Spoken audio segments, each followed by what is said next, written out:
Yeah, 7:30. So I guess we'll go ahead and start. We've got 36 participants. Harold, you recording? You good on the record? Okay. Yeah.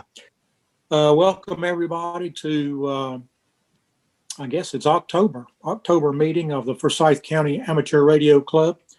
My name's Sam Poindexter. We welcome everyone. And if you'll just mute your microphone until you get ready to speak, and that will eliminate any background noise. Wanted to mention tonight a couple of things from the last board meeting. Number one, Kent Engelbert, K4HKE, was nominated and voted in as our new club trustee. So we thank you, Kent, very much for doing that. Also, the FCC database is updated, so we're official. When we have an on-the-air event, Kent will be in charge of making sure that we operate within FCC guidelines. I don't think we're going to have any problem, but I'm glad to get that done. Also, the board voted at the past meeting to move the January Ham Fest to April. So our Ham Fest for 2021 tentatively are April 24th and then October 16th. And we thank David Schoaf and Ken Kaiser for being the Hamfest committee. And they've already been working. It's going to be great next year. And I'm sure one of these Hamfests surely will be good to go. I encourage everyone to attend the board meetings. This is where we transact club business, and this is where you have your say-so. If you have anything to say, that's the time to do it. A couple of announcements tonight. Our November presenter is K9EID. That is Bob Heil himself. He'll be traveling to Winston-Salem via Zoom. And spread the word. This should be a good program next month. Also, I'll just mention it is almost time to pay dues. And obviously the board is charged with reevaluating dues every year. We have not done that yet, but we probably will either this coming meeting or maybe the next at the latest. Probably this coming meeting, we'll review the dues again as a function of the board. But if you pay your dues now, there won't be any chance of an increase. So you can pay through PayPal, or you can send a check to the club, and the address and the directions for all that are on the website. Okay, at this time, I'll ask Kent if you will please give us a treasurer's report, sir.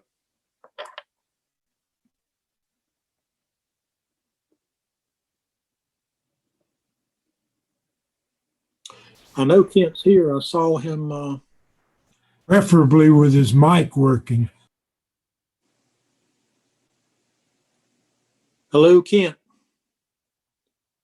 He may have left us. No mic. No, he's having audio issues. Okay. Well, what we'll do, we'll go next to Harlan. You want to give us Oxcom Aries update? We have $2,784.13 in the bank. Okay. And that wasn't from me. Okay. Okay. Well, we appreciate that, Kent. Thank you very much. Okay, Harlan, if you will, give us an Oxcom Aries update.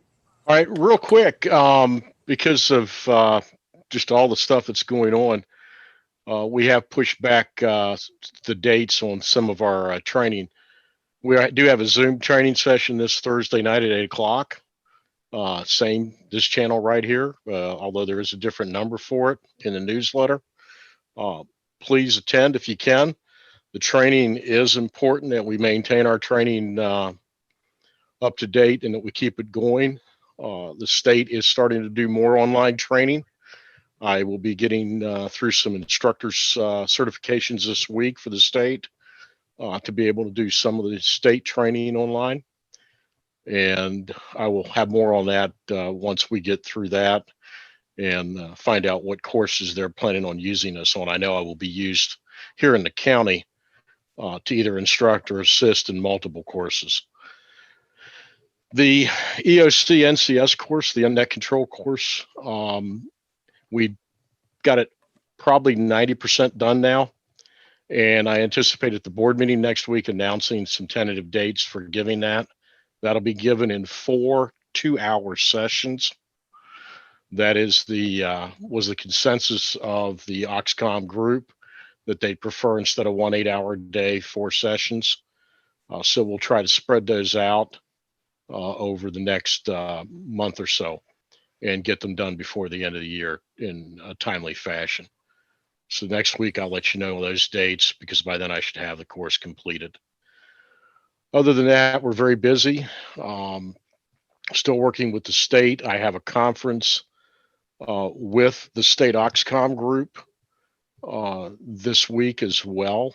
I will let you know what the outcome of that is.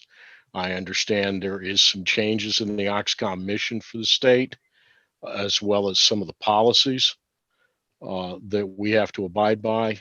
And once I get that information, I will certainly pass it on.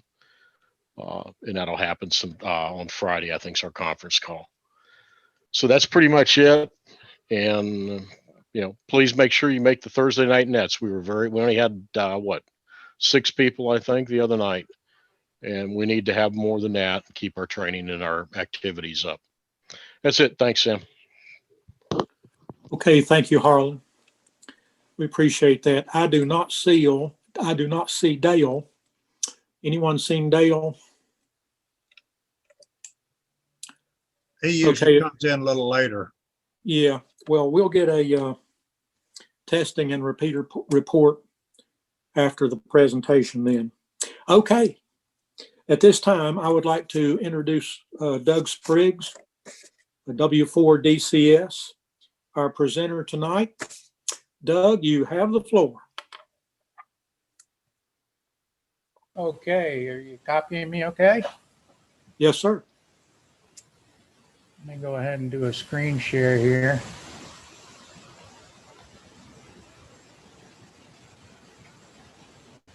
Everyone, share it. And get that up. Okay. Well, yeah, can you see that? Yes. Is my screen share working? Yes, sir. Yes. Okay, well, that's the current view from that I took that photograph earlier today. Good evening. My name's Doug, W4DCS, fairly new member of the club here. I've been a member a little over a year, relocated from Salisbury, North Carolina here to Winston-Salem. And as you can see, I enjoy boat anchors and AM radio and that sort of thing. And Doug, we're not seeing your PDF. We're just seeing your window. you're not seeing the picture of my shack? No.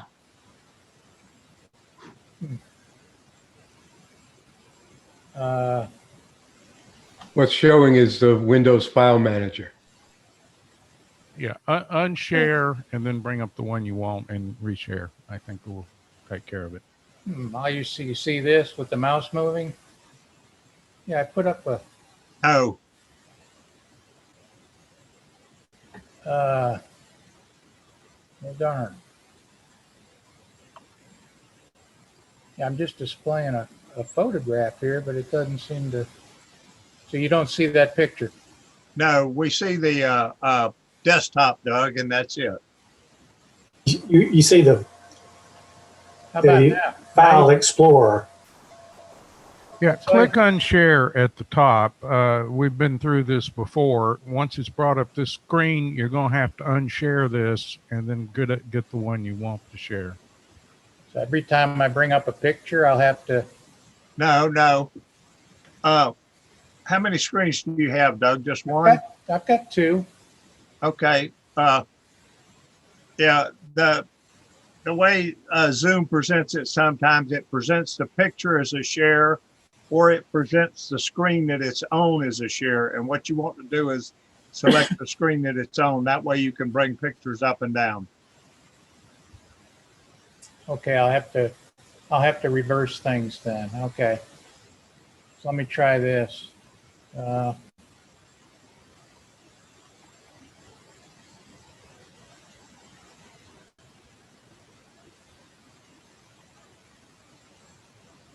bring this down here.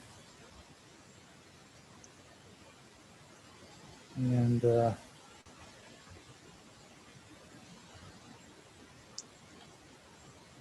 There you go. That's good. You see the picture now? Yes.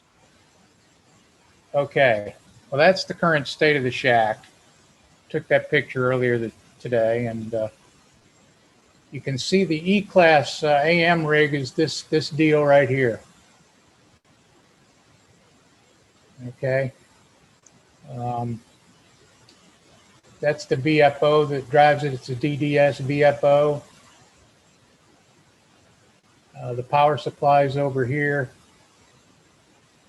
This is the RF deck here. This is the modulator here. And the rest of the stuff in there is audio related stuff. Okay, so I got interested in this. I heard some stations on there and thought they sounded really good and got interested and checked it out and decided I'd go ahead and take the plunge and build this E-Class transmitter. And it was designed by Steve WA1QIX. He's located up in Rhode Island, I believe it is. And so the information that I got and some of the boards and the design is Steve's, and you can access all that on, if you Google Class E radio, it will take you straight to Steve's page. He's www.classeradio.com. And that's what got me started. So make a reference to that if you wish. Okay, I'm going to try to pull this up. I wish I had a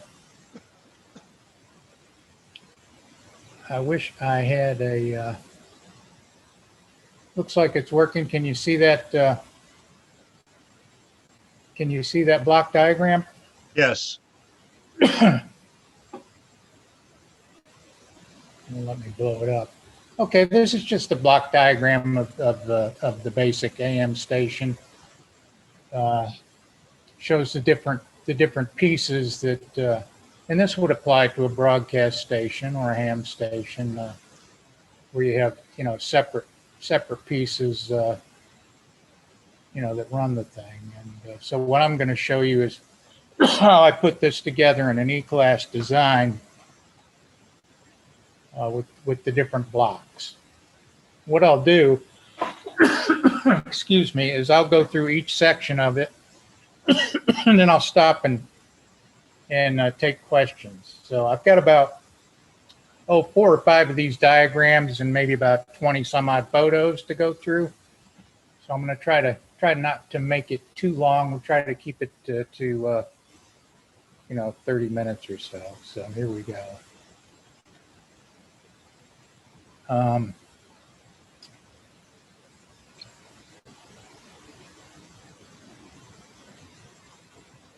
I'll put that down. Hang on. Get this up here. I wish I had PowerPoint. I don't have it. Need to get it.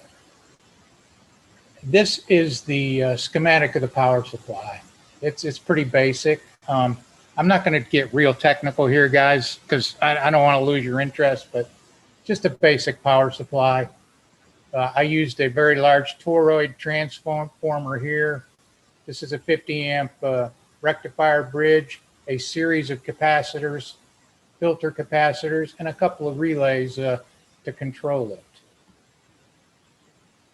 Okay, so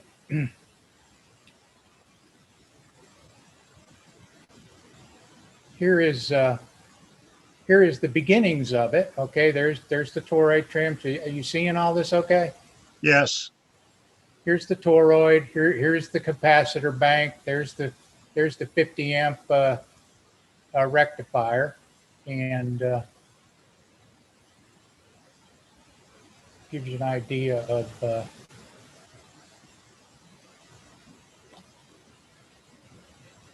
Okay, and here I am building it up a little bit further. There's the workbench. That's my Salisbury setup, which was a very nice basement workshop area, which I no longer have. But yeah, here I am trying to figure out where to put things. It's kind of a, this is not a kit. This is basically a series of schematics, some written information, and a few boards. The rest of it, you're basically on your own, and there's no two of these that are exactly the same because they're all home brewed. So this is just my example of it.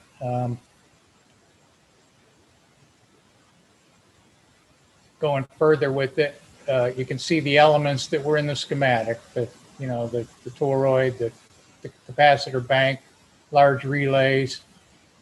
These are part of when you build one of these things to keep the cost down. You use what you have on hand, and so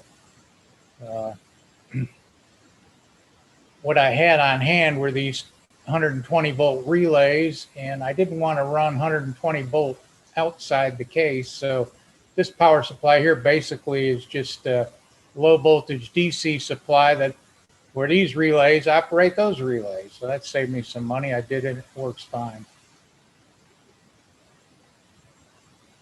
Okay, here it is, wiring it up. You can see that there's some metal work, machine work that has to be done. And I bought these cases. I hate I'm looking up like this. I planned to do it on the bottom screen, but that didn't work.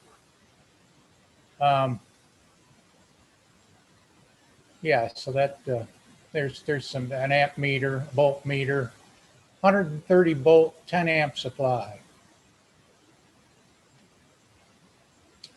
There it is coming together, connectors on the back, on-off switch. There's a tune switch where it just uses one tap of the transformer, so it drops the voltage down for tuning. That's why there's two switches on the front there.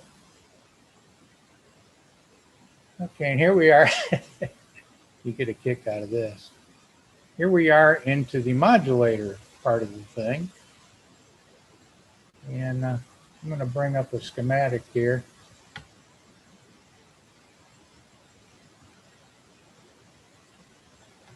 Try to give you a little idea what's going on here without getting too technical.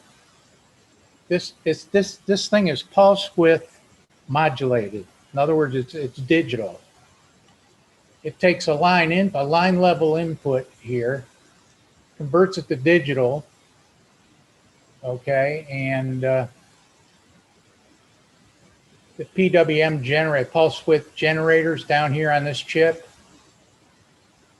Okay, so from here out, what it does is it takes the audio, converts it to digital, and your digital output's here, which is kind of cool. So I'm not going to get all technical with all that, but let's go back to where we were here with the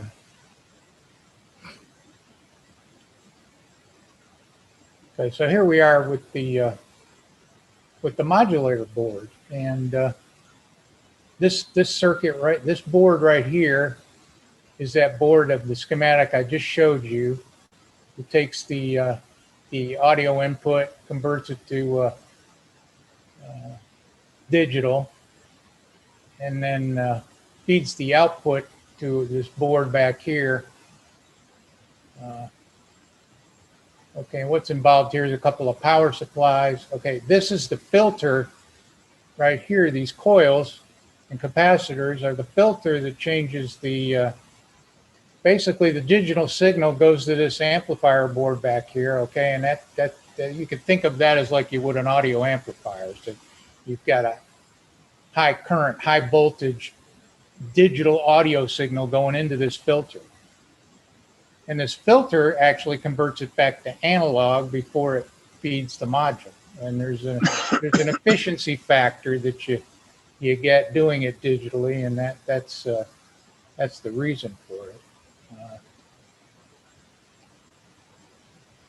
And here it is. This is the this board here is the amplifier board for the digital, and here's a couple of the drivers back here that mount to the back of the these mount to the back panel as a heat sink. And there's a heat sink. I think I salvaged that heat sink off an old video card, throwaway video card. Put it on there, and ended up having to put a small fan on top of it, but works well. And there's the amplifier with the heat sink.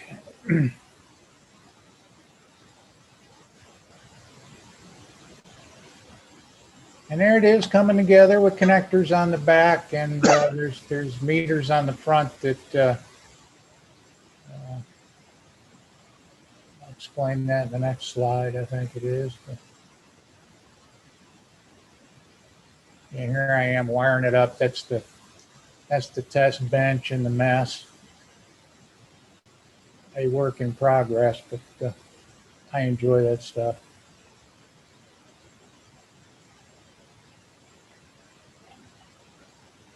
Okay, this is the final. This let me go back here, and I'm going to show you the pulse width amplifier. Explain that a little bit, and if I can grab the darn thing and move it.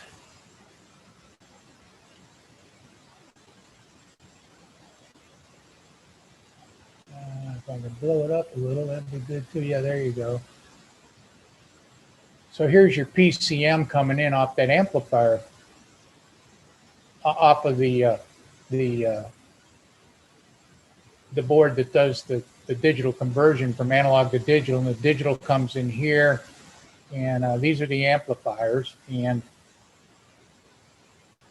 one of the neat things Steve did when he designed this stuff was made it where you can expand it. So if you want to bring this thing up to a couple of kilowatts, which is beyond the legal limit, it's pretty simple to do it. You just expand this out. But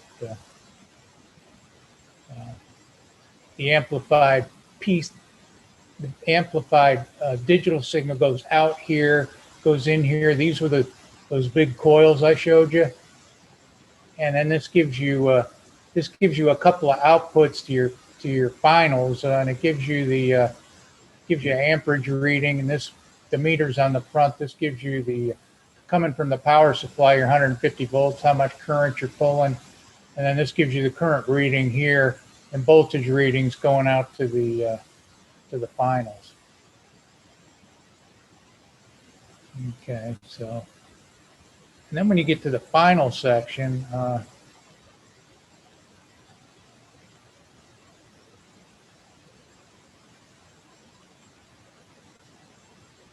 okay, the DDS BFO signal, because of this is a push-pull setup here, so you need two phases coming in in order to do that. And so you take the digital or the BFO output and you put it into an A to D converter, basically converts it to digital, believe it or not, and splits the phase on it. Let me show that to you first. Yeah, Steve ran out of these boards. I had to design and build my own. I borrowed from his stuff, but this is a simplified version of another design that I did. Okay, and so here's your BFO input. Basically goes into this flip flop. So it's pretty simple. A clock edge will give you a pulse here, and then when it falls to the negative edge, it'll give you a pulse here. So you end up with a nice out of phase dual signal here coming from the single BFO input. And then these things just buffer it. These pots allow you to adjust the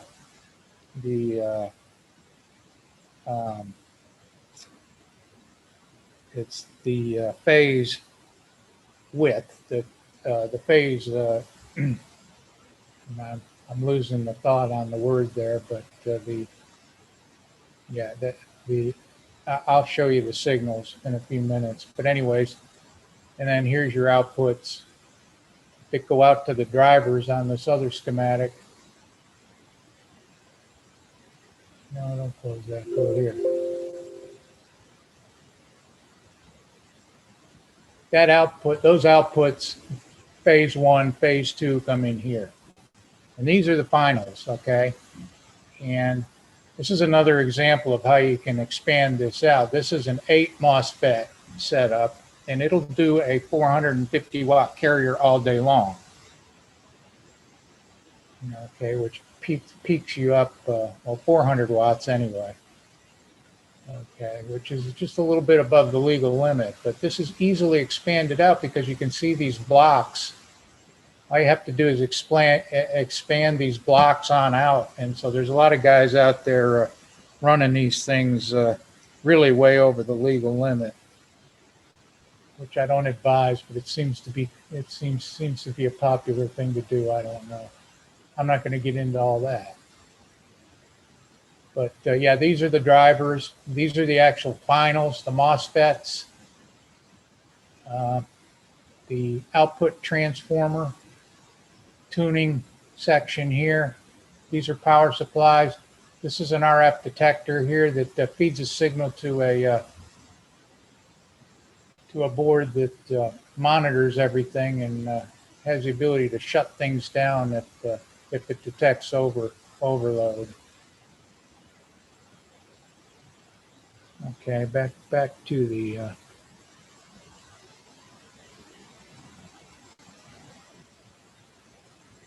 back to building the finals.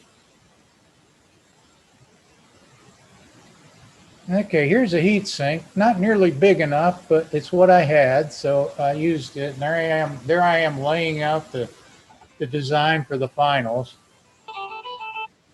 These are the drivers, and these are the final outputs. Okay, and there I am adding the bus. These are just copper bus bars in order to build the thing out. Yeah. And so on, building it up there. I'm not going to get into all the technical stuff on that. There it is, mounted to the back panel. Nothing fancy, but it gets it on there. And there's some of the output connectors and stuff like that. There it is from the back. So this would be the modulator A, modulator B coming in, BFO coming in here. There's your output to the antenna. And there I am laying it. I'm trying to figure out how to fit all this junk in the box. The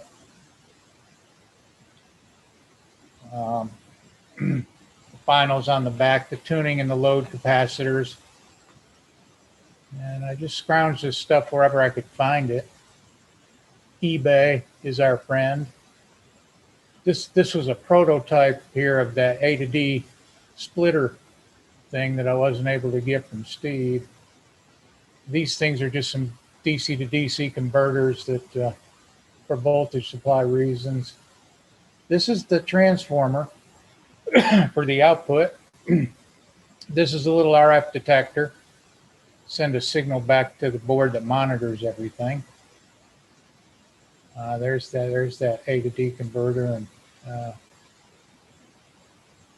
power supply stuff.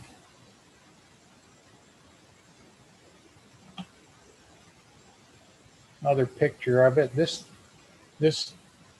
This coil here, this inductor was wound on a piece of conduit or PVC pipe from a piece of copper they use for refrigerators that I got at Lowe's. And I wound it to the right value, and works good.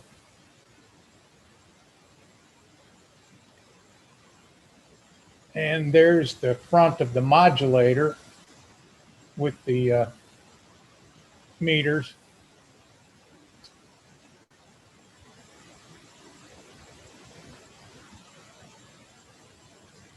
Back of it. Quite a few signals involved in keeping it from blowing up. Here I am finally getting to the testing mode.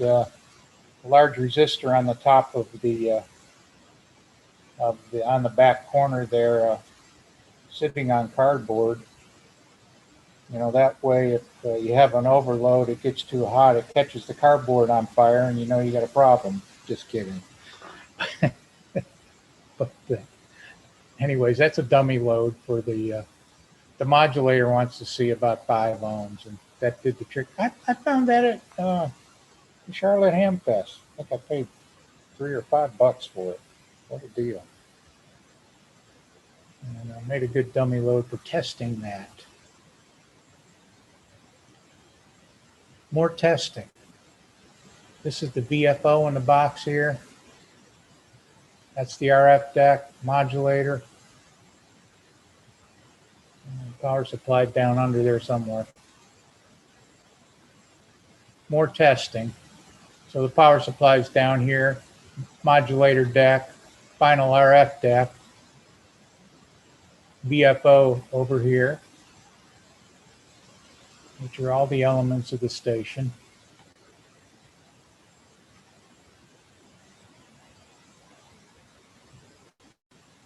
And let's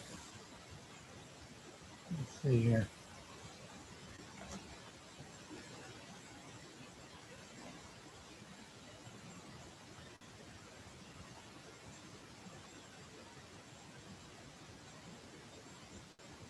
That was my last photo.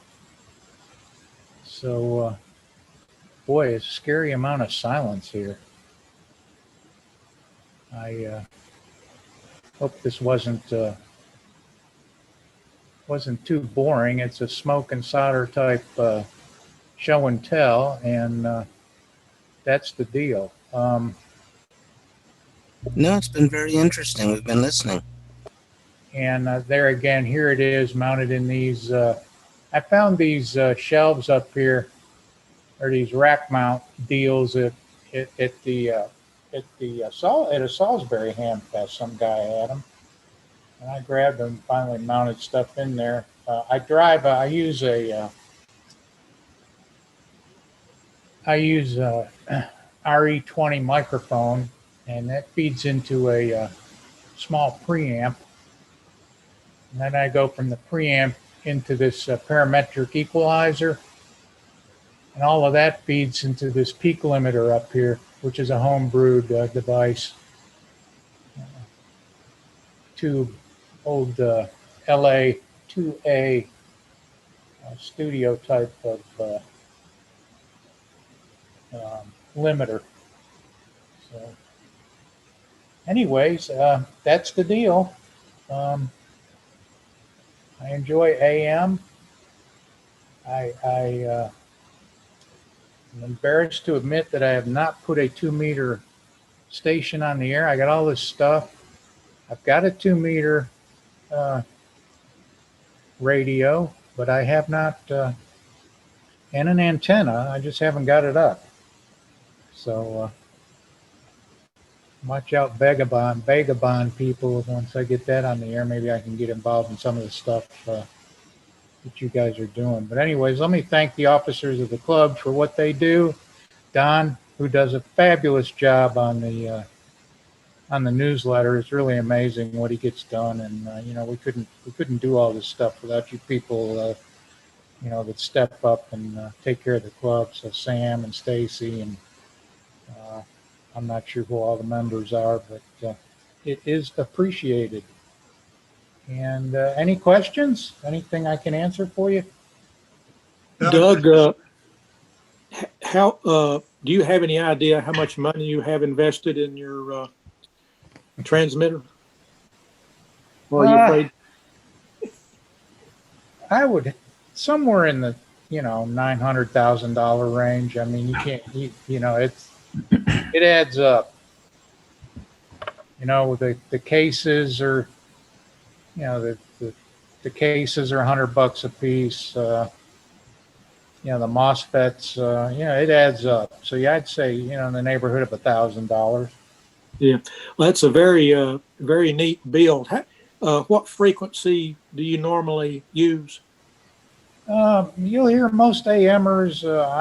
This is strictly an 80-meter rig. It's designed for 80 meters, 75 meters only, and I usually operate in the typical area for AMers, which is 3880 and 3885.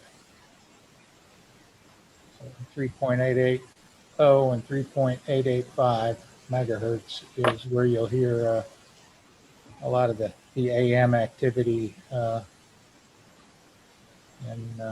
there's always something going on there usually, except midday. You'll hear it early morning and evenings.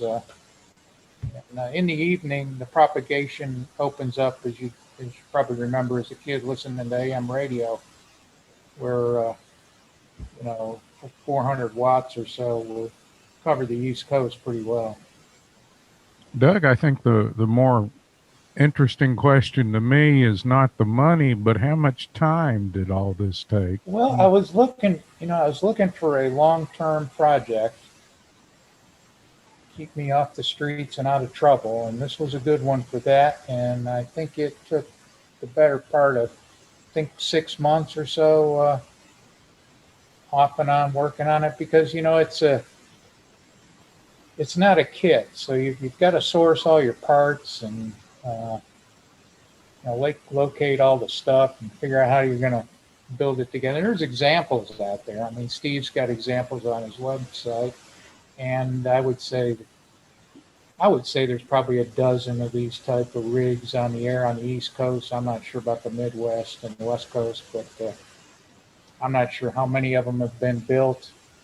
I know of 6 or so, but Well, it's a very elegantly done project, and for some people who may not understand the technical aspect here, the standard Class A runs about 30% efficient.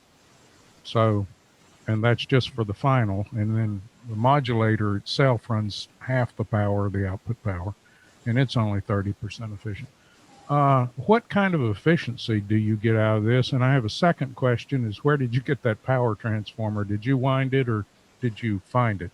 I found it. It's a Antek, ANTEK, and you can get them from Parts Express, and there's a number of different vendors if you just Google Antek, and they make a nice variety of them, different sizes and voltages. So that's a good way to go. It eliminates the iron, reduces some of the weight. Oh, The efficiency on these things, I believe, is about 90%. They run very efficient. It's kind of interesting. There's this, I've got a sequencer in there. I didn't cover that. Sequencing one of these things is important. And, when it's not keyed, the main power supply is cut completely off. So the only time that monster of a power supply is even on, those relays don't operate until you key it. So, that's very elegant. And with the digital type of inputs to the finals for the VFO, it's a switching output design. So, those MOSFETs are either on or off, and when they're off, they don't use any power. So you gain a lot of efficiency there. Same thing with the pulse width modulating. How much power is your MOSFETs worth each? let's see. You can hang on a second. I'll pull up a calculator here. I noticed you didn't have any forward bias on 50 them. watts each. 50 each. That's not too bad. I noticed you didn't have any forward bias on them either. Well, I don't know how you notice that quick, but good Because grief. there's no voltage feeding it. Oh yeah, there is. Feeding the gates. Hold on, let me pull it up. Well, that's probably beyond the scope of this discussion, but I'd love to share with you if you want to do a one-on-one Skype or come on over to the house or anything like that. Yeah, I've got all the schematics and everything, and also you can go to Steve's website, classeradio.com, and there's pages of discussions on. And he goes into some elaborate detail on how those finals are set up, biased, and all that sort of thing. So. Okay. But I don't want to pull up the schematic and start into that because it would bore sick most of the audience here. But yeah, it's neat stuff. Hey, Doug, Yeah. what kind of equipment did you have available to you for when you did the physical mounting and cutting of holes and things like that? Yeah, you got to have that. I have a drill press, and you don't have to have amazing stuff. Mainly, you're going to need a drill press, and you're going to need a way to cut metal. But you can do that with a hand jigsaw or a saber saw with the bimetal. But it was mainly just drilling holes and, filing, and I didn't use any punches. It would be nice to have a nice set of green leaf punches. I don't have them. So I basically use hole saws and the drill press and,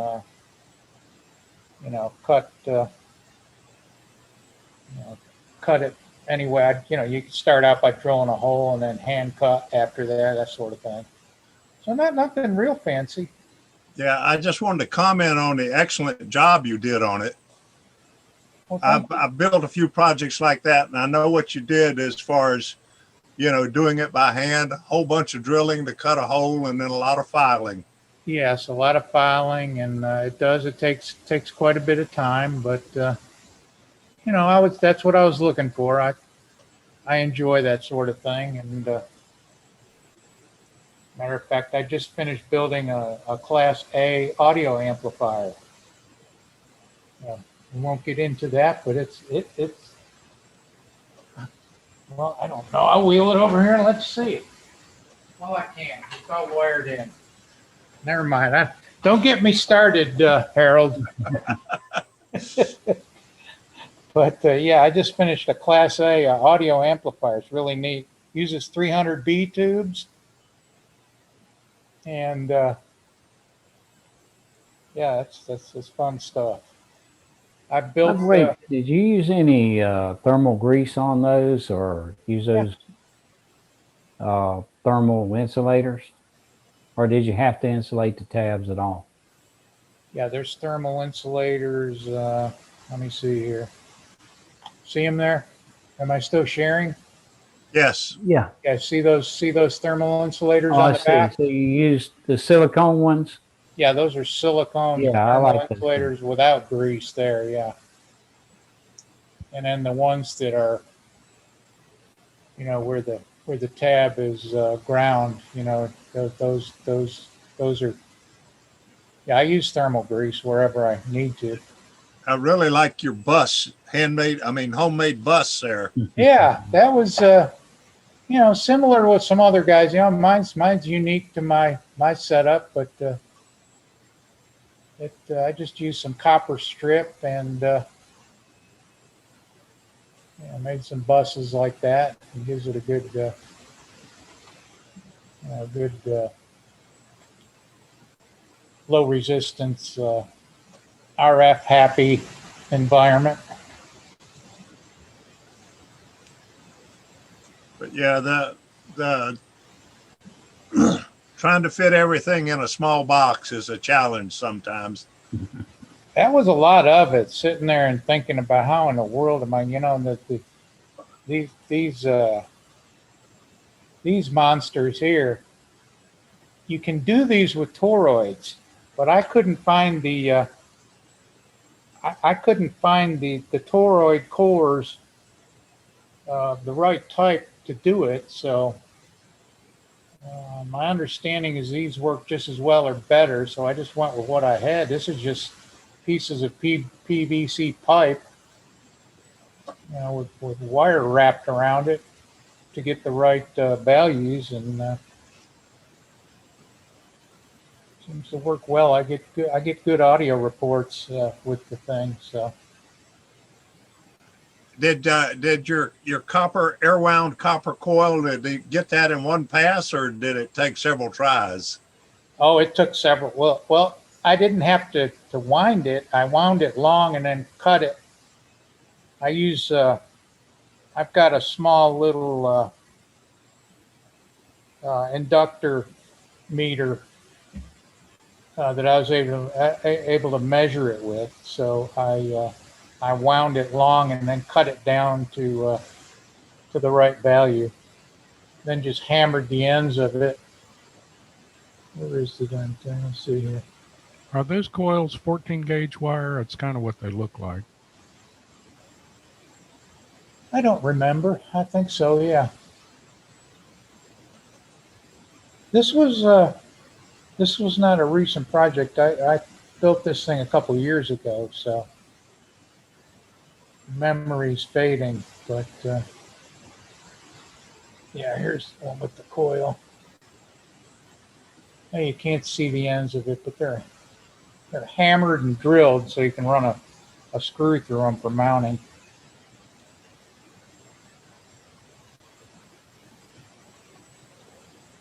Let's see if there was a...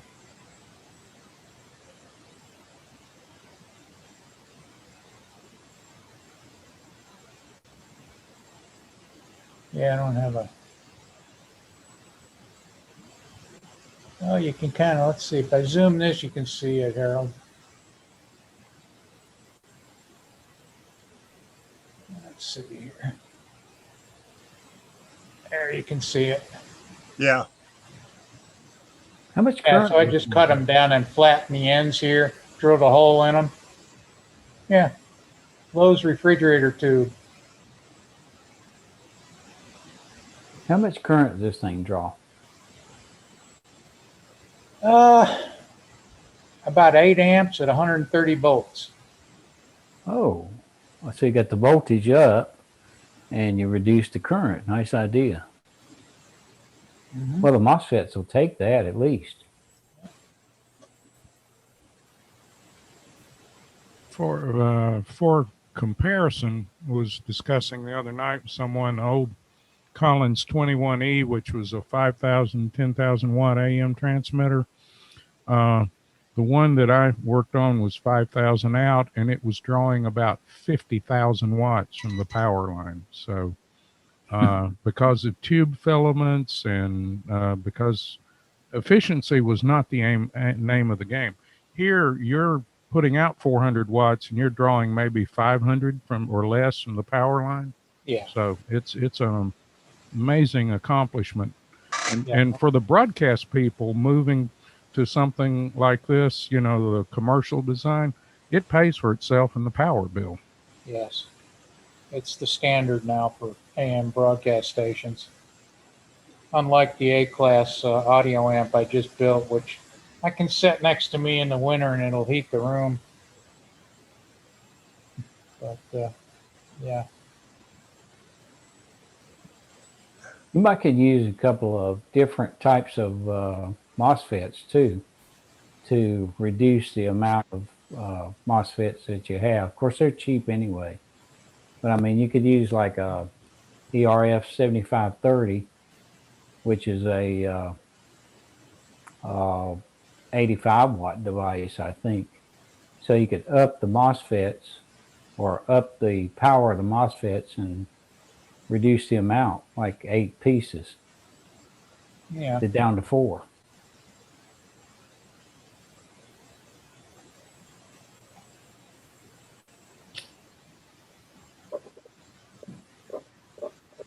Now these are the outputs here. Okay, and the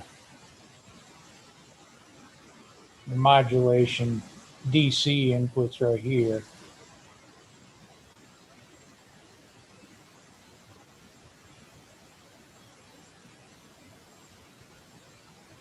Now these just run off 12 volts. Right here, these 12-volt power supplies.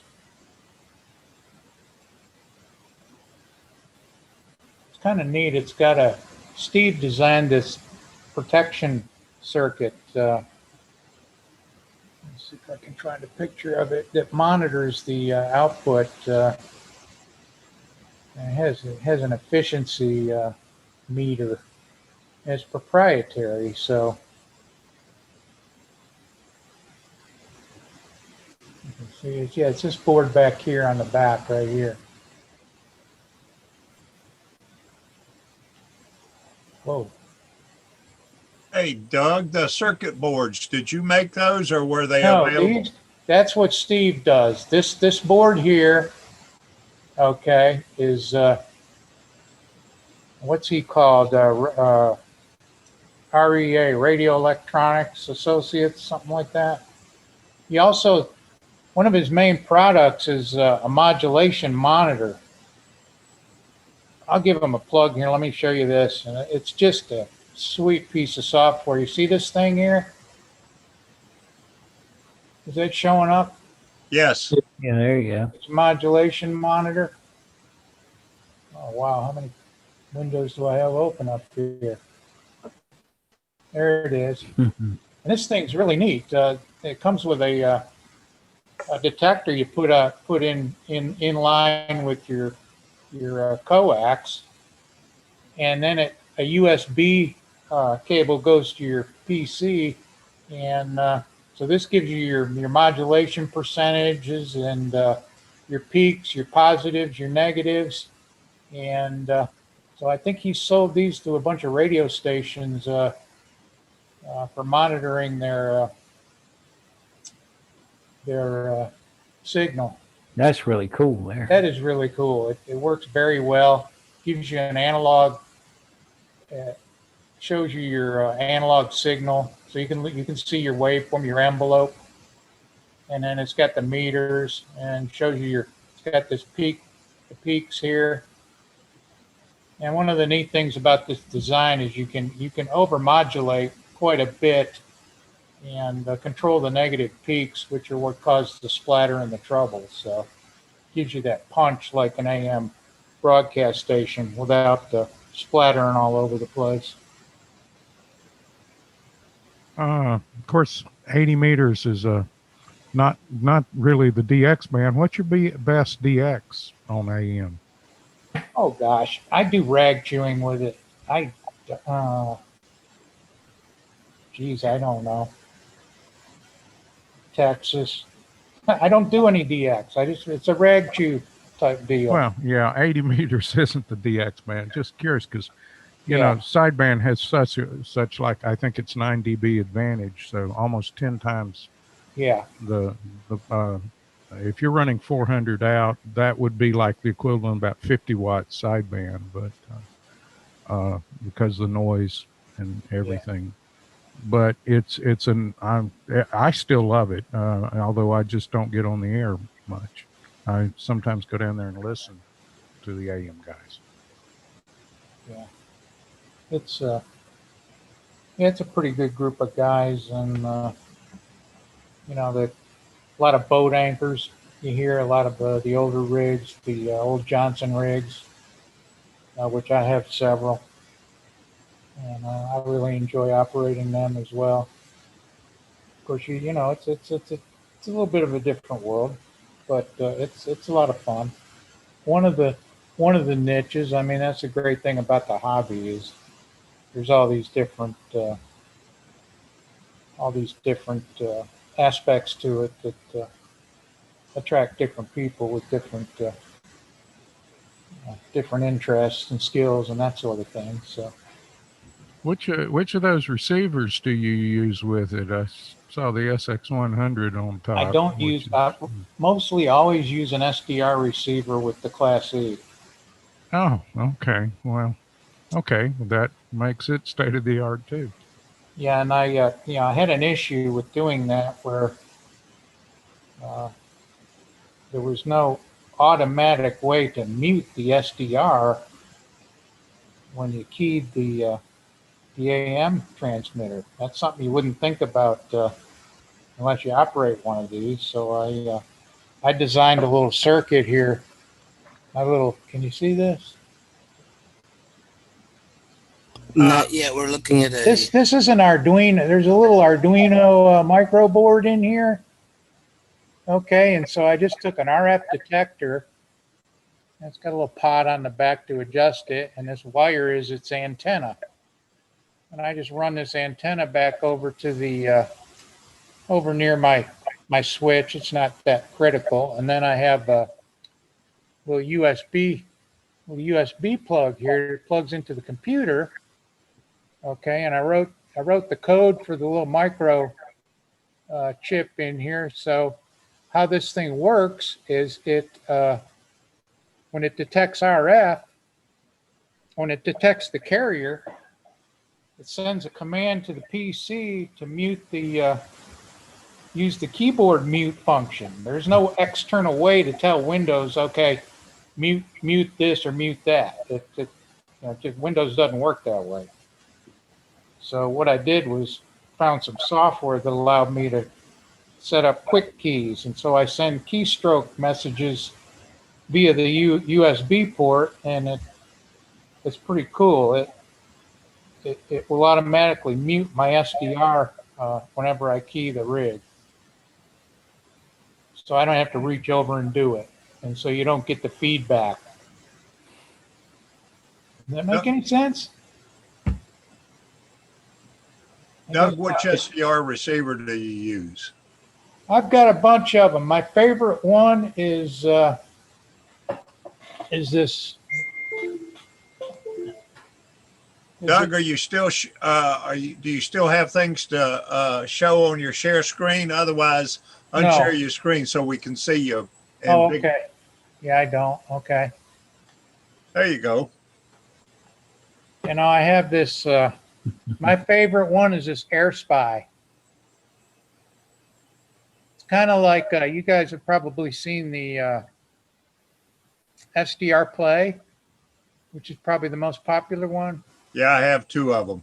Yeah, well, this one is this is a nice one. It it works really well. I had the SDR Plays. I think this is a little better. I was hoping it would be like a whole lot. You know how it is. You always hope it's gonna be, you buy the new thing and the lights are gonna come on. That didn't happen. But it's a good one. So I use it. And I did add a flex. I use a flex now for single sideband. I call some nets during the week, and I've been using it. So it's the 6300 flex, and I don't use the Maestro or any of that. I do it all off the keyboard. That's a neat radio too. But anyhow. Probably enough out of me, guys. Oh, you can see my old 1920 something Atwater Kent back there. That thing that plays. I got one of those. You got one of those? Yep. Does it play? It does. Yeah, I had to build a power supply for this one, but it's neat. That's the only one I have, but but you do what you have to do. I got one of those old, what is it? the portable radio that everybody used to have. What was that? A Skyliner or a? Who What was is it that, made Harold? by? What is it? Zenith. Who made it, Jerry? I can't remember. I don't know. It's a huge big thing. Takes a 90 About volt one of these? battery. Transoceanic? Yeah, that's what it is. A transoceanic. That's exactly what it is. Yes. And that was the last one that they made in that series, I think, because before they made the slide rule dial, they all had circular dials. Yeah, I love this thing. The Army Special Services had those, Doug. They were called R520s, that model radio. Yeah. Interesting how they didn't bother to put a power supply transformer in them or anything. And yeah, they were kind of neat, though. Pretty much designed to run off batteries. Yep. Well, I wish I was old enough to remember that stuff. No, not you, Dick. Dick, I think your first radio had a kerosene pilot lamp in it. Harold, with your background there, your hair is just blowing away. Bring us up full screen. I'll show you. Who's that, Jerry? Harold, see? See how your hair, there we go. Oh. Your hair's blowing away. Oh, that's the leaves behind me. A couple of times there, you don't have any hair at all. Yeah. I wanted to thank Ken for the presentation last month. I had no idea what a talk group was. Now I'm enlightened. I know what a talk group is. I got to get with this digital stuff here. I worked in the telephone business for 20 some years, Nortel, Research Triangle Park, and yeah, that's amazing how it's evolved. Your camera looks good. What are you using? My what? Your camera looks good. What are you using? Oh, it's just a laptop. Oh no, it's I'm using a desktop, and it's got a plug-in USB camera called AUKEY. It's just a yeah, works good. It's HD, I think.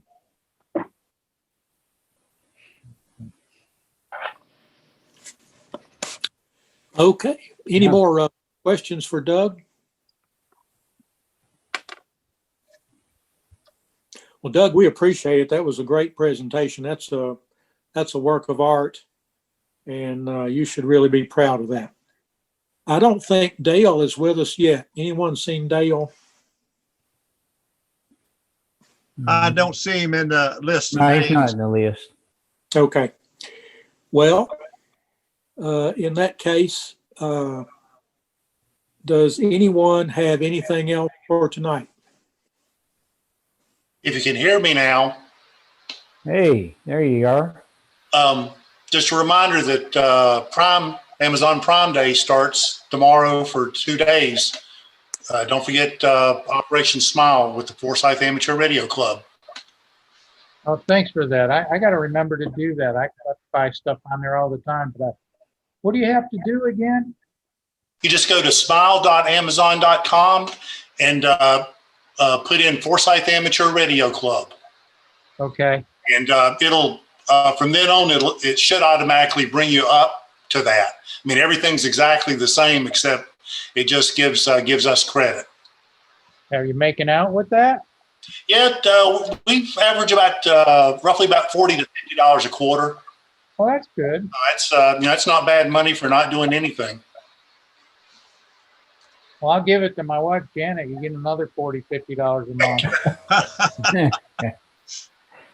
You just have to remember to order on smile.amazon.com. Well, you know, if you go to Amazon, it doesn't remember that. Sometimes it'll remind you, but sometimes yeah, most of the time it reminds you, do you want to switch to Smile? It will, yeah. Once you use it once, it'll usually remind you.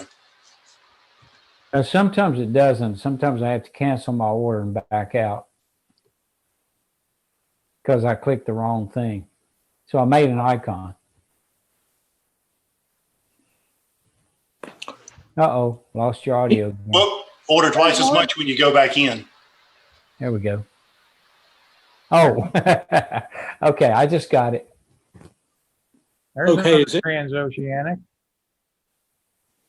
Yeah, Terry, this has is Ter- that been restored or is it original? This is original. My name's Terry, HC4HP, and hey Don, I know a few people on the call today. When I saw the other radio, I was reorganizing some storage space, and I got this radio about 25, 30 years ago. It was out in Washington State on business, and I saw this place had these old radios, and I bought 2 of them. And this one I bought, it was given to a man. It's got a name tag right here. It says awarded to R.L. Fraser for 15 years safe driving, Continental Baking Company. Hey. How about that? But I was kind of interested, Harold, if you could tell me, if you know anything about this radio. Was this a pretty good radio in its day? Oh, that's an excellent radio. Oh, it's a classic. Yeah, and I opened this up and found this in here too. That's probably worth more than a radio. Just about. There, in the early 70s, I had a collection of about 15 of those. You could pick them up at a ham fest for no more than $10. And when I went to college, I unloaded them all for about $10, $15. And a few years later, they were going for $100 or better a piece. So I've always regretted that. I think I I love paid those like, radios. I think I paid $30, $40. It's the sheet says it's the model G500 chassis 5G40. Yeah. Can you still find tubes for these things? If that thing if it has been protected, kept inside so it's not been stored in a bad place, it is well worth restoring it to the original state. Mm-hmm. I mean, I don't see anything that looks broken. You might have a piece of plastic that's cracked with age, but those the outside case can be brought back to life. Yeah. And as far as the components inside and make sure it works, I mean, to get it in working order, they're all readily available. There is one tube, 1L, and I can't remember the last number, 1L6. Yeah. And that was made for those radios and those radios only. And I know, digging through Harold's collection, he has a few of them still in the boxes. But that is made out of basically unicorn poop because you can't find them. 1L6 version. 1L6, 1U4s, a JY4. I think it's a 1L4. Yeah. But Has 2 of those. outside of that tube, everything else is pretty much available. Tube-wise. This radio worked when I bought it, and I had it in my den, and I used it. I think it runs off batteries too. I haven't messed with it in a while. Yeah, it runs off either one. It'll run off a power battery, but if you haven't had it on a long time, I would put it on controlled power supplies to bring it up the first time. Started about 80 volts and bring it up because the filter capacity. Well, there's no transformer in that to blow up. As Doug pointed out, if you plug it in the wrong way and you touch the chassis, it'll make you dance. Yes, it will. You have a selenium rectifier in the thing. It's got a whip antenna too. It looks like it's got a built-in. Push down on the antenna, Terry. Okay. Push down on it, and it should release it, and then pop up. It clicked when I pushed down on it, but it didn't release. Get back up. Yeah. What's the value of one of those? I think Don kind of posted. They go in the neighborhood of one that's in fair shape. anywhere from 50 to $100 now. Gotcha. You can find them on eBay, but a lot of them are really been stored badly. The outside case, I guess you'd call that naugahyde or whatever they covered it in is usually pretty done in. To clean that case, a little Armor All will help clean it up real good. I use saddle soap. I restored one this year. Yeah. I think it's against the law to hunt naugahydes now. It's got a note here. It says, to the serviceman. So I guess it's for the guy how to line it up with the signal generator. Yeah. I would take that document and put it in something to protect it. Like I say, it's worth as much as the radio is if it's an original document. Yeah, it's pretty, it looks old. The paper does. It's sort of a brown tinted paper. Yeah, I'd put it in something that would protect it from this point. Okay. Okay, you guys remember that January is show and tell. So all this talk of radios and stuff, it'd be a good time in January to bring your radios or your projects and show them off. Anything else for tonight as far as the meeting goes? Before a whole bunch of people get gone, I just wanted to I put it in the newsletter, but I wanted to make sure everybody knew that Caesar, our buddy, is going to be on Tataokoto Atoll, which is down in the South Pacific, French Polynesia, from 29 October to 5 November. He'll have a good signal up here. If anybody wants to work some DX, he'll be there. Thank you, Dick. It'd be good to talk to Caesar after the presentation. And I just want to say, after I close the meeting momentarily, everyone can hang around and talk all night long. Do I hear a motion at this time? Motion to adjourn. Second? Second. Okay, thank you very much. It was a great presentation, Doug, and everybody can hang around and talk till midnight if you like. Hey, Doug. Yeah.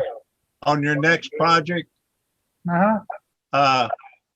I have greenly punches through 4 inches. Okay, excellent. The darn things are. So if you need some holes, let me know. I will. Thank you. I appreciate that. The darn things are expensive. Oh yeah. I have my advantage is I have a machine shop available. Well, I probably do too. I just don't take advantage of it. I could go over to the college. But, Yeah. yeah. Mine, I just have to walk next door. That's always nice. But I do have, like I said, the greenly punches, which are the chassis punches rather than the conduit punches. Yeah. So I have them out through 4 inches. Oh, wow, that's nice. Yeah. Yeah, you get nice work with those. Yes. Doug, Okay, thank you very much for presenting that tonight. I really enjoyed it. It was a good program. Thank you, Don. Yeah, thanks. Yeah, that's a good piece of work too. Thank you, sir.